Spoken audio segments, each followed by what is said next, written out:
হাই friends, মই ৰং চেনেলত সম্প্ৰচাৰিত হৈ থকা প্ৰতিতৰা ধাৰাবাহিকখনৰ আজিৰ খণ্ডটো চাবলৈ বহুত বেছি ভাল লাগিব। কিয়নো যোৱাটো খণ্ডত অনু মাকৰ ওচৰত গৈছিল আৰু মাকক তোমাৰ কি হৈছে ফোন কৰিলেও ভালদৰে কথা নাপতা বুলি কৈছিল।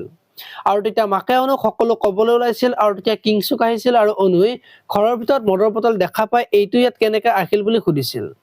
আৰু এইখন ঘৰত এইবোৰ সোমাব তুমি ক'ত অধিকাৰ পালা বুলি কোৱা দেখিবলৈ পাইছে। আজিৰ খণ্ডটোত অনুই মাকৰ আগত ঘৰখনত কিবা এটা হৈ আছে যিটো তুমি মোক কোৱা নাই বুলি ক'ব আৰু তেতিয়া মাকে নোকোৱা দেখি অনু প্ৰজ্ঞাৰ ওচৰত যাব আৰু তেতিয়া প্ৰজ্ঞাই কান্দি থাকিব আৰু তই কিয় কান্দি আছা বুলি সুধিব আৰু তেতিয়া প্ৰজ্ঞাই কিংচুকে যে ঘৰ মাটি সকলো নিজৰ নামত কৰি ল'লে, এতিয়া যে সিহঁতৰ ওপৰত অত্যাচাৰ চলাই আছে সেই কথাটো অনুৰ আগত ক'ব আৰু এইবোৰৰ মেইন মানুহজন যে নিবান সেই কথাটো অনুক কোৱা দেখিবলৈ পাব। ইফালে আকৌ বেদৰ কামটো আজি ছাকচেছ হ'ব, তাৰ কাৰণে বিন্দুৰ ওচৰলৈ যাব আৰু বিন্দুক পইচা দিব আৰু তেতিয়া বিন্দুই বেদৰ 2 নম্বৰী টকা বুলি ভাবি পইচাখিনি নল'ব আৰু সেইখিনি সময়তে ৰত্ন আহিব আৰু বেদক পইচাখিনি ঘূৰাই দিবলৈ দিব। এতিয়া বাৰু বিন্দুই বেদক পইচাখিনি ঘূৰাই দিবনে দেখিবলৈ পাব আজিৰ খণ্ডটোত।